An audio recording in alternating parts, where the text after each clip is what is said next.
इसका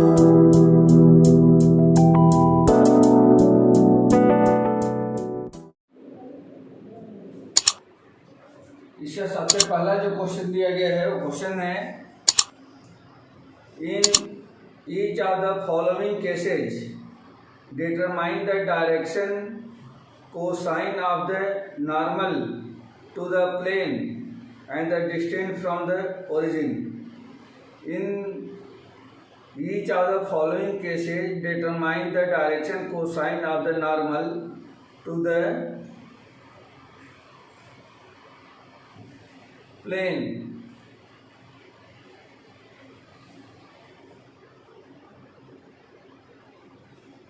and distance from the origin। जैसे इसमें पहले क्वेश्चन में दे रखा है, इसका फर्स्ट पार्ट जो है, फर्स्ट पार्ट दे रखा है z इक्वल टू 2, तो इसका डायरेक्शन को साइन बताना है और इस प्लेन का ओरिजिन से डिस्टेंस बतानी है। देखो बेटा, अगर इस प्लेन के इक्वेशन को मैं ऐसे लिख दूँ, ax plus by plus cz plus d equal to में 0, तो ये जो ए बी सी होता है, ए बी सी या डायरेक्शन रेशियोज है किसका, ऑफ द नॉर्मल। इस प्लेन के नॉर्मल का डायरेक्शन रेशियो है। तो प्लेन का नॉर्मल क्या होता है, अगर मान लो कि कोई ये प्लेन है, अगर ये प्लेन है तो इस प्लेन पर इस तरह से कोई एक परपेंडिकुलर डाल दिया जाए तो ये नॉर्मल कहलाएगा। हाँ बेटा, क्या बोल रहे हो? हाँ सर, मैं कह रहा था कि नॉर्मल परपेंडिकुलर होता है प्लेन हाँ, पे। परपेंडिकुलर होता है और इसी का ये डायरेक्शन रेशियो होता है, एक्स का कोफिशिएंट, वाई का कोफिशिएंट, जेड का कोफिशिएंट। यानी कि क्या हो जाएगा, यहाँ पे हो जाएगा ए बी एंड सी, ये इसका नॉर्मल होता है। अब ये बता दो कि अगर इसे कंपेयर करते हो तो यहाँ पे सिर्फ z इक्वल टू 2 दिख रहा है। कहने का मतलब ये हो गया कि यहाँ पे 0 इंटू एक्स है प्लस 0 इंटू वाई है प्लस 1 इंटू जेड है इक्वल टू में 2। ऐसा लिखा है क्या बेटा, बोलो। z इक्वल टू 2 को ऐसा लिख सकते हो? हाँ सर, यस सर। हाँ, therefore direction ratios of normal क्या हो जाएगा बेटा। अब यहाँ से जो ए बी सी है वो डायरेक्शन रेशियो होता है। यहाँ पे ए इक्वल टू क्या है, A equal to 0, B equal to 0 and C equal to कितना है, 1। ठीक है बेटा, ये कंपेयर कर लो, इसको इससे कंपेयर कर लो। ए के प्लेस पे 0, बी के प्लेस पे 0 और सी के प्लेस पे 1 है, तो ये ए बी सी 0 0 1 आ गया। समझ में आ गया क्या? सर तो z इक्वल्स टू 2 का मतलब क्या है? अरे z इक्वल टू 2 का मतलब कि z के कोफिशिएंट 1 है। ये भी तो z इक्वल टू 2 ही तो लिखा है बेटा, ये भी z इक्वल टू 2 ही तो लिखा है। ये 0 इंटू एक्स क्या हो गया, 0 हो गया, 0 इंटू वाई क्या हो गया, 0 हो गया, और plus z into 1 z equal to 2। इसी को तो मैंने इस तरह से लिख दिया है जिससे कि समझा पाए ये बी सी कितना है इसमें। ओके सर, ठीक है, हाँ, इसी को पूरे फुल फॉर्म में लिख दिया हमने।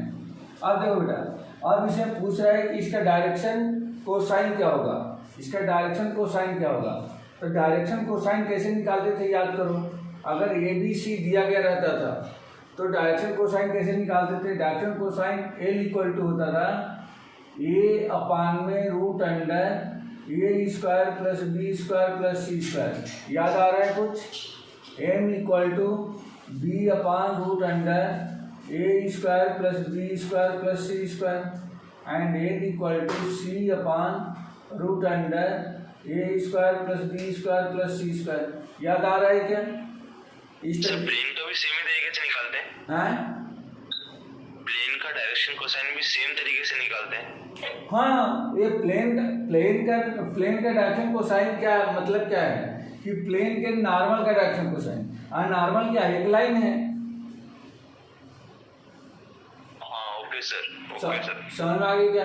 प्लेन का डायरेक्शन कोसाइन या प्लेन का डायरेक्शन रेशियो का मतलब ये है उसके नॉर्मल का डायरेक्शन कोसाइन या नॉर्मल का रेशियो। ठीक है, डायरेक्शन रेशियो। और नॉर्मल हमेशा क्या होती है, एक लाइन होती है।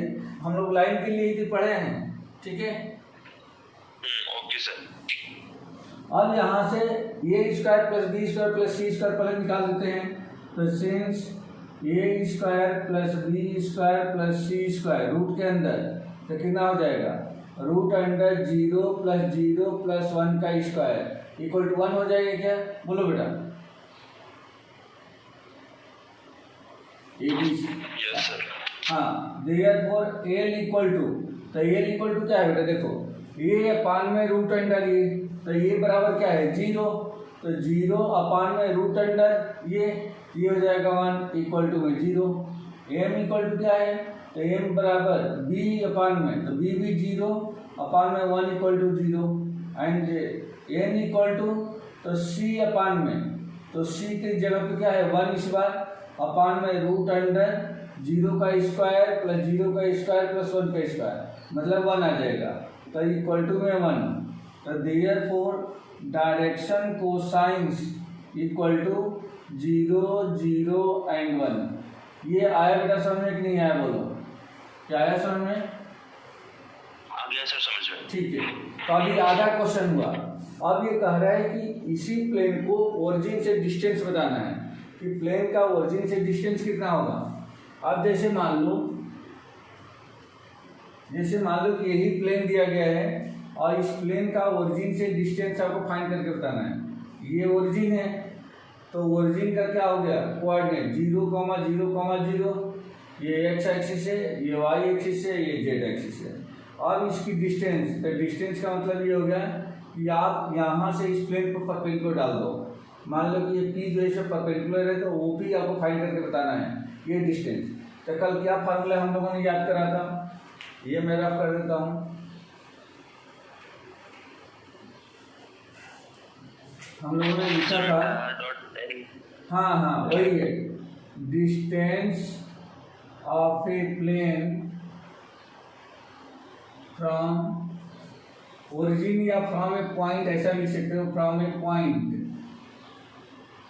तो क्या लिखे थे, d equal to a1x plus b1y plus c1z minus d upon में root under a1 square plus b1 square plus c1 square और ये मैग्नीट्यूड में यही लिखा था हम लोगों ने। तब ये कितना हो जाएगा a1x, तो देखो बेटा ये तो 0 है यहाँ पे, मतलब जो ओरिजिन है ना 0 0 0 इसमें रख देंगे, ये तो सब तो 0 हो जाएगा, ये तो सब 0 हो जाएगा।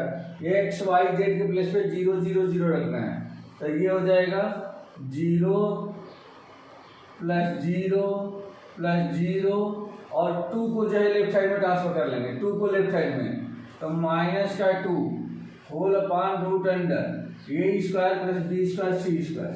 तो देखो बेटा a equal to 0, b equal to 0, c equal to 1, तो ये हो जाएगा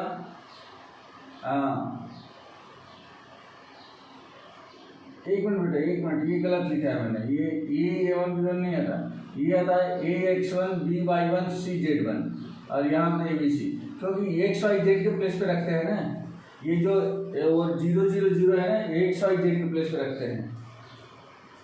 तो ये कितना हो गया c1z का मतलब कि 1 इंटू a0 है। अब यहाँ पे अपान में root under 0 square plus 0 square plus 1 का स्क्वायर इक्वल टू ये मैग्नीट्यूड में कुछ नहीं करना था, ये तो मैं सिर्फ समझाने के लिए इतना बड़ा कर रहा हूँ, नहीं तो ये तो 0 0 और 1 का स्क्वायर और ऊपर कितना हो गया बेटा मैग्नीट्यूड ऑफ 2 अपान में नीचे हो गया 1 इक्वल टू कितना हो जाएगा 1 से 2 को डिवाइड कर दिया -2 और -2 मैग्नीट्यूड से बाहर आ जाएगा तो 2 यूनिट। बोलो बेटा आया समझ में क्या? बस अब ये क्वेश्चन कंप्लीट हुआ। सर ये कौन सा जो फॉर्मूला है ना सर कैपिटल डी वाला, ये कौन सा फॉर्मूला है? हाँ फार्मूला है ना ये a1x plus b1y plus c1z upon में root under a square plus b square plus c square. Origin से या किसी भी पॉइंट से किसी दिए गए प्लेन का डिस्टेंस निकालने का। अच्छा ठीक है सर। ठीक है रफ करो। सर स्मॉल वाला डी कौन सा है? हाँ ये स्मॉल डी है ना सर? हाँ, स्मॉल डी यहाँ से ओरिजिन से इसकी डिस्टेंस रहती है बेटा, पॉइंट की। ये पॉइंट की नहीं, एक्चुअल में क्या है, ये तो परपेंडिकुलर डिस्टेंस है, ये तो परपेंडिकुलर डिस्टेंस है। ये जो डी होता है ना, डी स्मॉल डी, वो तो इक्वेशन में रहता है। ये तो जो हमने ओपी निकाला, ये तो ओपी ही निकाला है। ये कैपिटल डी क्या निकाला है, ओपी। ओरिजिन से इस पर परपेंडिकुलर डालेंगे, जो डिस्टेंस आती है उसको हम परपेंडिकुलर डिस्टेंस बोलते हैं।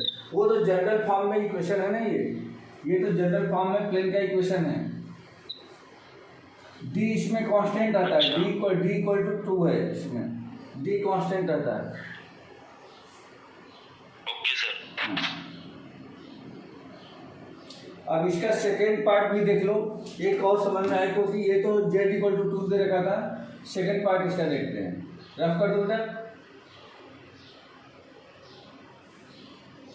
हाँ सर। जैसे इसी का सेकेंड पार्ट दे रखा है, क्या सेकेंड पार्ट दे रखा है आपका, x plus y plus z equal to में 1।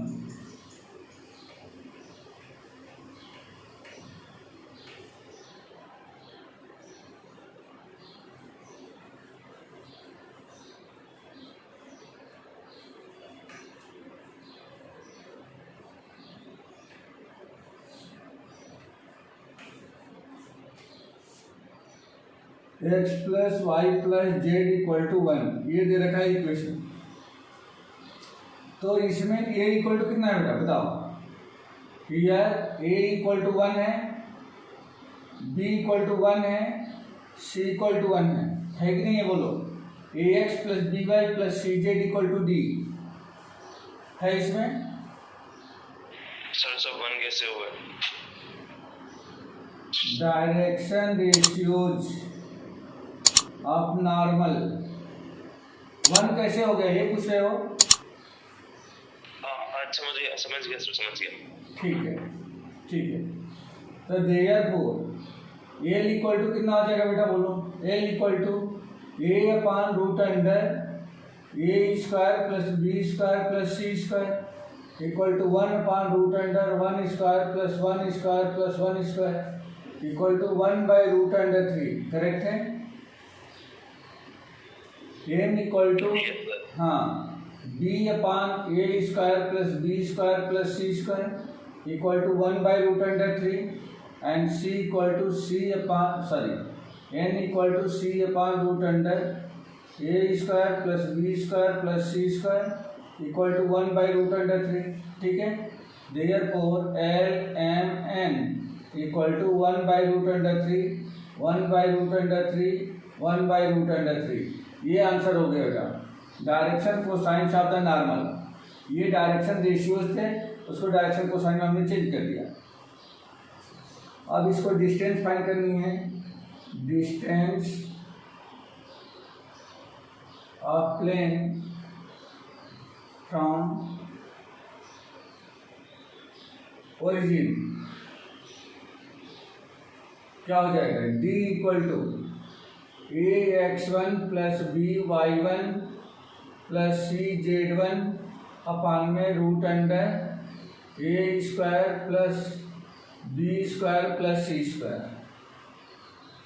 अब यहाँ से ax1, तो यहाँ पे देखो x y z के प्लेस पे क्या लिखना है, ओरिजिन है। ओरिजिन का मतलब 0 0 0, तो ये कितना हो जाएगा 1 into 0 plus 1 into 0 plus 1 into 0, 1 को इधर ट्रांसफर कर दो, -1 अपान रूट अंडर 1 का square plus 1 square plus 1 square, और ये हो जाएगा मॉडुलस में ऊपर सब 0 माइनस का 1 अपान रूट अंडर 3 या 1 बाई रूट अंडर 3 यूनिट। आया बेटा समझ में ये? Yes sir, clear. Okay.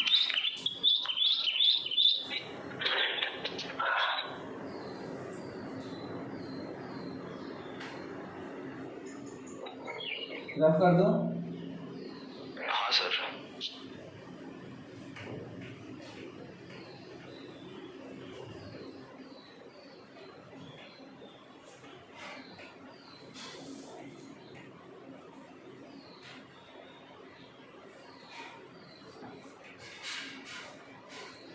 Next question देखिए, अब थर्ड सी वाला कर लेना आप, ठीक है, सेम है, डी भी सेम है, उतना ही निकालना है।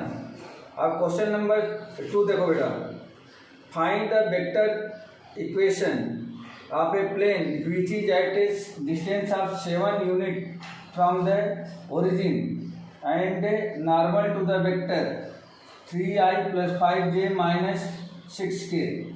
यहाँ पे दे रखा है, मतलब यहाँ पे दे रखा है the normal vector is,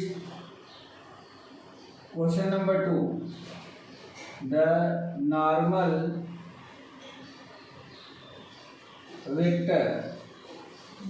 vector is n vector equal to, ये दे रखा है आपका 3i + 5j - 6k, 3i + 5j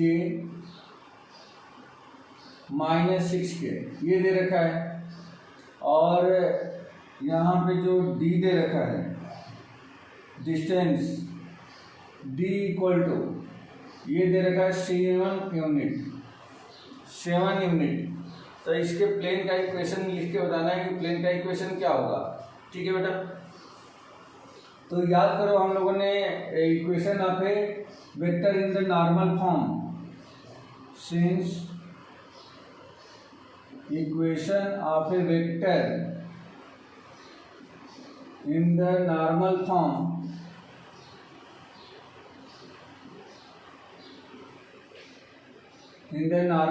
क्या लिखते थे, r.n कैप इक्वल टू में d, यही फार्मूला लिखे थे बेटा कल, r.n कैप इक्वल टू में d, ठीक है। तो अब यहाँ देखो बेटा, हमारे पास n वेक्टर है, n कैप नहीं है, तो since n cap equal to क्या हो जाएगा, वेक्टर n अपान में मैग्नीट्यूड ऑफ n, यही होता है ना। याद होगा यूनिट वेक्टर हम कैसे निकालते थे, A vector A cap equal to vector A upon में मैग्नीट्यूड ऑफ ए, ऐसे ही निकालते थे ना। जयेश, हेलो जयेश,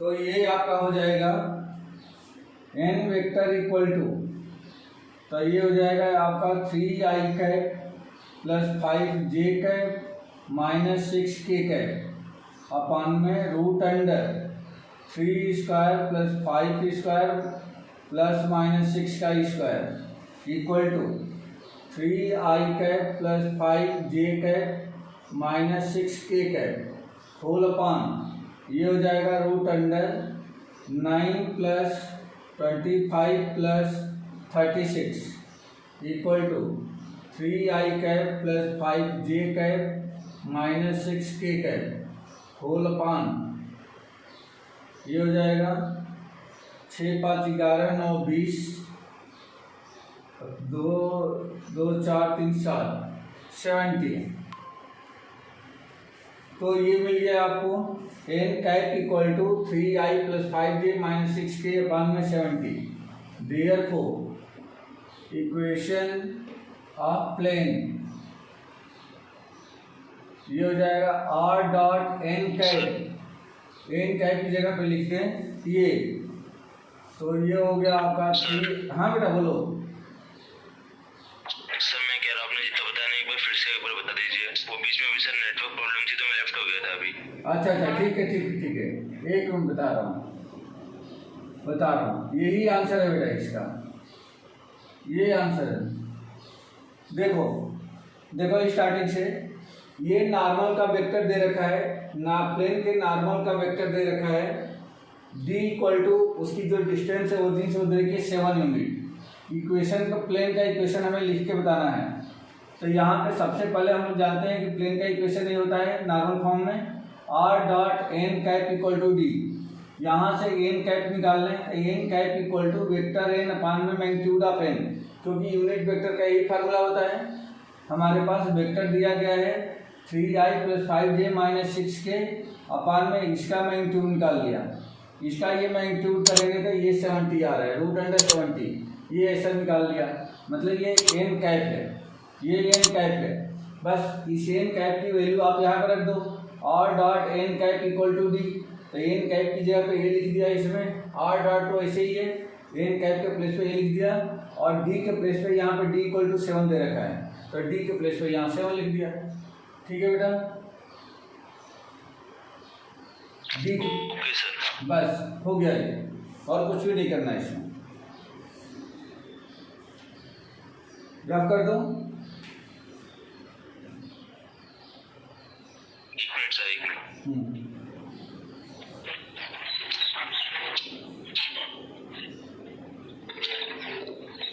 हाँ सर, रब कर दीजिए। ठीक है बेटा।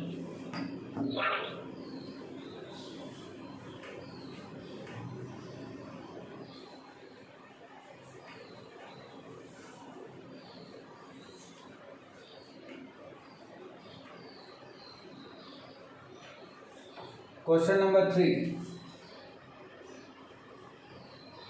क्वेश्चन नंबर 3 में find the Cartesian equation of the following planes. Plane का इक्वेशन दिया गया है, बट किसमें दिया गया है, वो दिया गया है आपका वेक्टर फॉर्म में, उसको हमें कार्टेशियन में चेंज करके बताना है बेटा, कार्टेशियन में चेंज करना है। ठीक है, प्लेन का इक्वेशन दिया गया है, फर्स्ट दिया गया है r dot i plus J minus K equal to 2, r dot i plus J minus का k इक्वल टू में 2, ये दे रखा है। ठीक है, इसको कार्टेशियन में चेंज करना है। देखो बेटा, r क्या होता है, तो उस प्लेन पर किसी दूसरे पॉइंट का एक जनरल कोऑर्डिनेट होता है, पॉइंट होता है, एक पॉइंट होता है for any arbitrary points p on the plane. अगर ये r जो है कोई एक प्लेन पर क्या है, पॉइंट है, प्लेन पर कोई भी एक पॉइंट है, तो यहाँ मान लेते हैं since position vector of a of an arbitrary point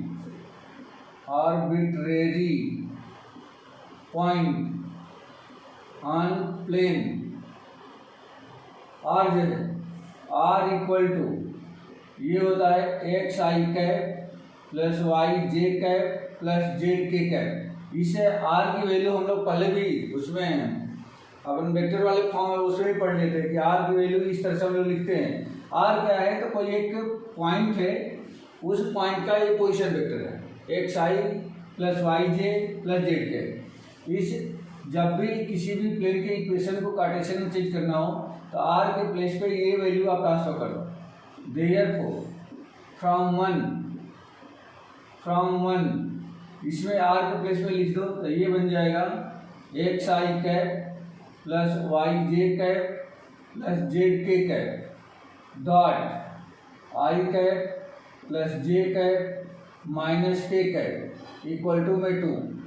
अब इन दोनों का डॉट प्रोडक्ट बता दो बेटा, आई डॉट आई 1 हो जाएगा, मतलब ये हो गया x, और जे डॉट जे 1 हो जाएगा तो ये प्लस का y, के डॉट के 1 हो जाएगा तो ये माइनस का z इक्वल टू में 2। यही प्लेन का इक्वेशन है बेटा, आया क्या समझ में, यही प्लेन का इक्वेशन है। ओके सर, क्लियर है। अब इसमें बी सी ये दे रखा है, 3 पार्ट है, इसका दूसरा पार्ट देख लीजिए, सेकंड पार्ट।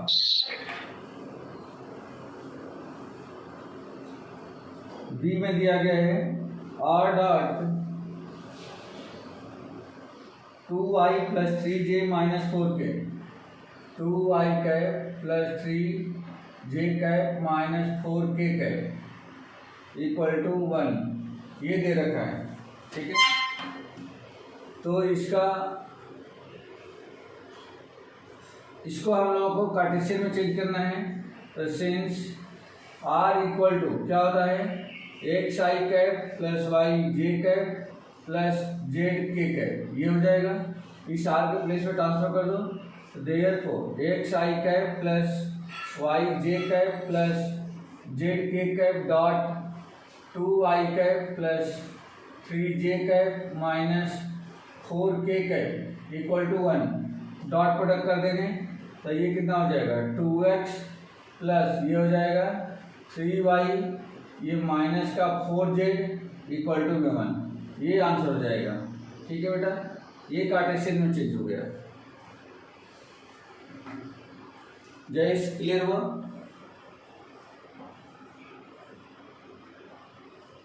हाँ सर क्लियर है। अब नेक्स्ट क्वेश्चन देखिए, इसी का थर्ड पार्ट मीन्स सी।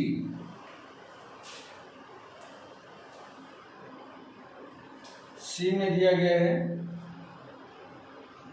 आर डॉट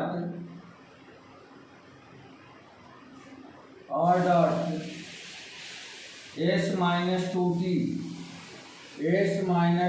टी इंटू में I cap plus 3 minus T into में J cap plus 2s plus T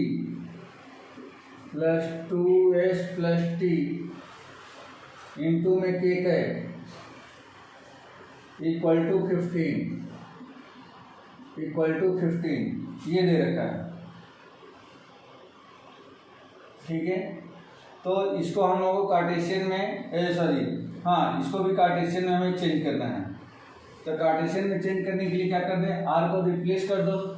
since R equal to X I cap plus Y J cap plus Z के cap, therefore R के place पे रख देंगे तो ये हो जाएगा एक्स आई कैप प्लस वाई जे कैप प्लस जेड के कैप डॉट इधर हो जाएगा कितना एस माइनस 2t इंटू में I cap plus 3 minus T into में J cap plus 2s plus में t इंटू में के कैप इक्वल टू में 15।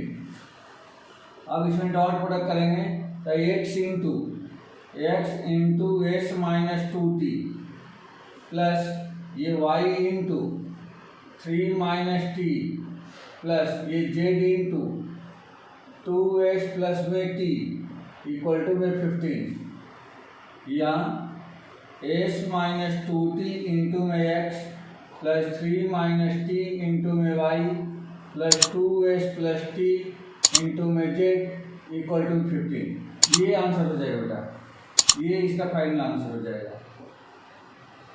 ax plus by plus cz equal to में d। ये a है, ये b है, ये c है, ये कॉन्स्टेंट्स हैं। ठीक है बेटा, आगे समझना है? हाँ सर, बस वो एक्स प्लस बी के फॉर्म में रखना है ना अपन को। हाँ बस ठीक है, ओके सर, क्लियर है। अब नेक्स्ट क्वेश्चन बेटा, क्वेश्चन नंबर 4 इंपॉर्टेंट क्वेश्चन है, रफ कर दो। हाँ sir.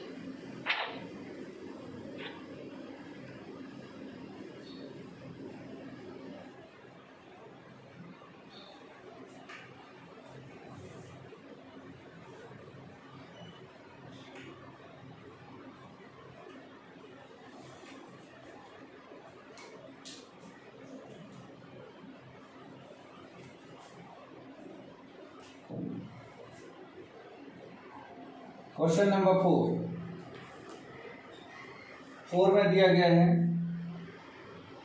In the following cases find the coordinate of the foot of the perpendicular drawn from the origin से किसी प्लेन पर डाले गए परपेंडिकुलर के फुट का कोऑर्डिनेट फाइंड करके बताना है। इंपॉर्टेंट क्वेश्चन है बेटा, पूछ ही जाते हैं इससे। पहला दे रखा है ए में 2x plus 3y plus 4z, 2x plus 3y plus 4z minus 12 equal to 0, minus 12 equal to 0। पहले क्वेश्चन का नेचर समझ लेते हैं। क्वेश्चन बोल क्या रहा है, जैसे मान लीजिए कि कोई एक ये प्लेन है, ये कोई प्लेन है और प्लेन का ये तो नॉर्मल है, प्लेन का ये नॉर्मल है जिसका डायरेक्शन रेशियो क्या दे रखा है, A equal to 2, B equal to 3 and C equal to 4। ये डायरेक्शन रेशियोज अब नॉर्मल्स हैं। अब ये कह रहा है कि यदि इस पर ओरिजिन से मान लो कि कोई ओरिजिन ये पॉइंट है, ये ओरिजिन है, इसका कोऑर्डिनेट 0,0,0 है, इससे यदि इस पर परपेंडिकुलर डाल दिया जाए, परपेंडिकुलर डाल दिया जाए, ये भी परपेंडिकुलर है, ये भी परपेंडिकुलर है, तो इसका कोऑर्डिनेट क्या होगा, इसका हमें इस पॉइंट का, जैसे मान लीजिए ओ से ये पी लिख लिया, ये तो नॉर्मल है, तो इस पी का कोऑर्डिनेट हमें फाइंड करके बताना है कि पी का कोऑर्डिनेट क्या होगा।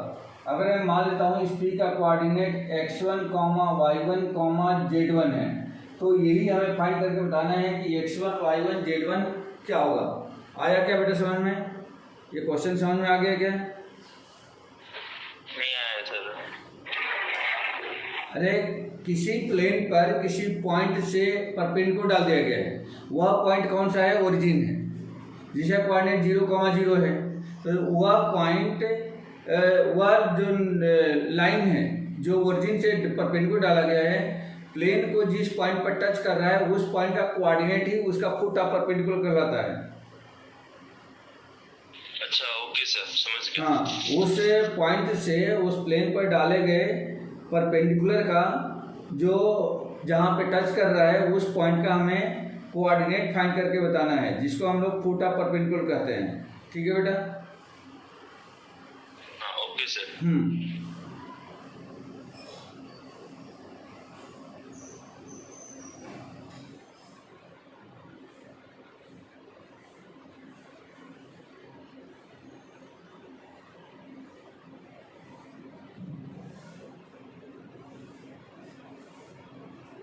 तो ये फुट ऑफ परपेंडिकुलर कैसे हम लोग निकालेंगे, ये हम लोगों को देखना है। ठीक है बेटा?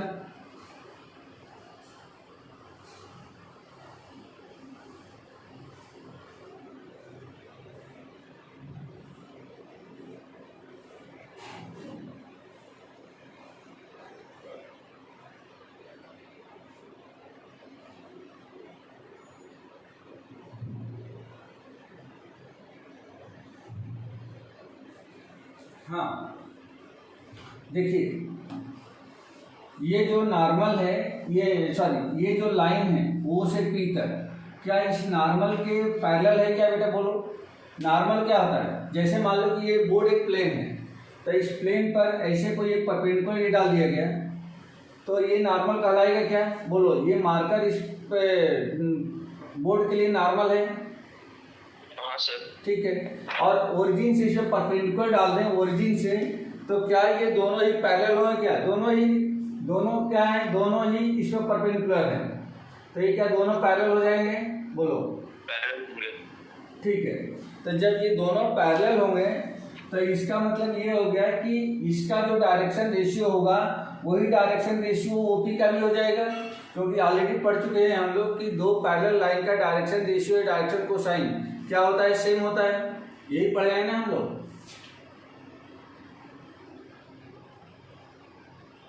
है कि नहीं? हाँ सर।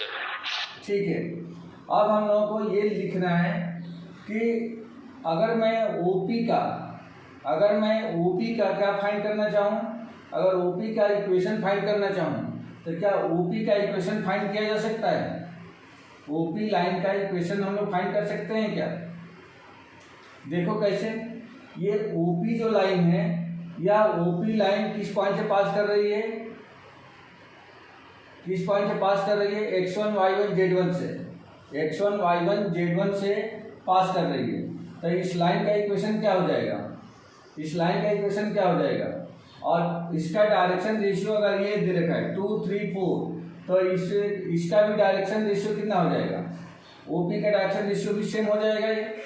ठीक है, तो सेम हो जाएगा। हाँ, तो इसका इक्वेशन अगर मैं लिख लूँ, सेंस इक्वेशन ऑफ ओपी, देखो ओरिजिन से पास कर रही है, तो क्या हो जाएगा? x - 0 अपान में direction ratio 2, x minus x1 अपान ए होता है, तो ये ओरिजिन से पास कर रही है जिसका डायरेक्शन रेशियो कितना है 2 है, equal to y minus 0 upon में 3 equal to z minus 0 upon में 4 आया बेटा। x माइनस x1 अपान में a equal to y minus y1 upon b equal to z minus z1 upon में c। लाइन का इक्वेशन लिख रहे थे ना पिछले एक्सरसाइज में, ये हाँ x equal to 2 equal to y upon 3 equal to z upon में 4। करेक्ट है बेटा, बोलो करेक्ट है क्या? ठीक है। अच्छा, इसी लाइन पर क्या है, इसी लाइन पर ये पॉइंट है, देखो ओपी लाइन पे ये पी पॉइंट है जिसका कोऑर्डिनेट हम लोगों ने मान रखा है x1 y1 z1। हाँ सर। तो ये जो पॉइंट है इसको सेटिस्फाइड करेगा, since x1 y1 z1 lie on OP line, तो हम लोग क्या लिख सकते हैं, क्या x के प्लेस पे x1, तो x1 अपान में 2 इक्वल टू y1 अपान में 3 इक्वल टू z1 अपान में 4, ऐसा लिखा जा सकता है। अगर ये मान लेता हूँ कि k के इक्वल है, लेट हमने मान लिया कि यह k के इक्वल है, तो x1 upon 2 equal to k, x1 upon 2 equal to k, therefore x1 equal to कितना मिल गया बेटा, x1 इक्वल टू कितना मिल जाएगा, क्या 2k मिल जाएगा जयेश? सर क्या x1 upon 2 equal to k, तो x1 इक्वल टू क्या 2k मिल जाएगा। हाँ sir. y1 upon 3 equal to k, तो y1 इक्वल टू 3k मिल जाएगा। And z1 upon 4 equal to k, तो z1 इक्वल टू 4 मिल जाएगा, 4k ये मिल गया। अब अगर k की वैल्यू हमें मिल जाती है तो x1 y1 z1 मिल जाएगा, देखो ये कोऑर्डिनेट है। अब यहाँ पे since x1 y1 z1 lie on plane, ये पॉइंट जो है इस प्लेन पर है, कौन सा plane, lie on plane 2x plus 3y plus 4z minus 12 equal to 0। तो देयरफॉर अगर ये पॉइंट इस प्लेन पर है तो ये प्लेन के इक्वेशन को सेटिस्फाइड करेगा, तो 2 इंटू एक्स वाई जेड के प्लेस पे x1 y1 z1 रख दो, तो 2 into x1 plus 3 into y1 plus 4 into z1 और माइनस में 12 इक्वल टू 0, ये इक्वेशन 2 हो गया। इक्वेशन अच्छा इसको इक्वेशन 1 मान लेते हैं, इसको 2 मान लेते हैं, ये 2 हो गया। अब क्या करो कि जो x1 y1 z1 की वैल्यू k के फॉर्म में आपने निकाला था, इस पूरे x1 y1 z1 की वैल्यू इसमें रख दो बेटा। तो देयरफॉर 2 इंटू x1 के प्लेस पे क्या लिख दूँ 2k प्लस 3 इंटू y1 के प्लेस पे 3k प्लस 4 इंटू z1 के प्लेस पे 4k माइनस 12 इक्वल टू 0, या ये हो जाएगा 4k प्लस 9k प्लस में ये कितना हो गया 16k इक्वल टू में 12। तो देयरफॉर 9 4 13 और 16 ये हो जाएगा 29k इक्वल टू में 12। तो k इक्वल टू कितना मिल गया 12 अपान में 29। आया क्या बेटा समझ में, इतना समझ आ गया कि k की वैल्यू निकालना। जयेश सर मैंने सारे कोऑर्डिनेट्स को प्लस कर दिया।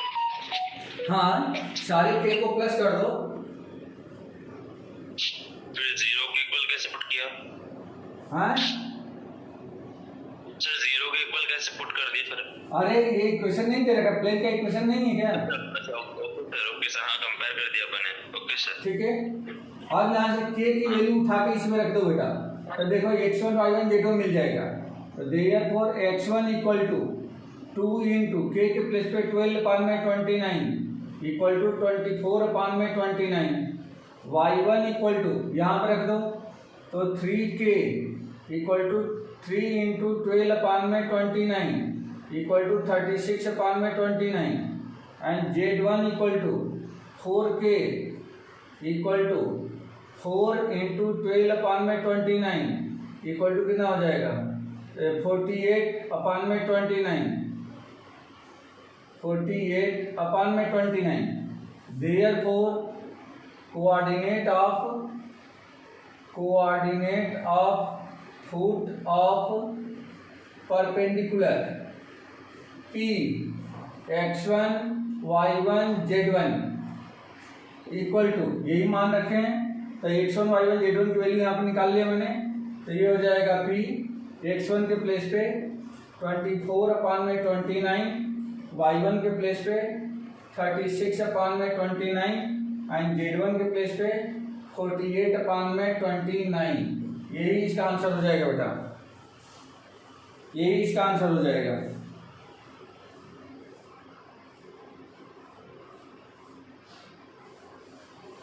ओके सर, समझ गया। ठीक है, तो इसी तरह से इसमें एक क्वेश्चन और है, उसको ट्राई कर सकते हैं, नहीं बनेगा तो और आगे करेंगे। अब मैथ्स में बस इतना ही ध्यान देते हैं, ठीक है बेटा।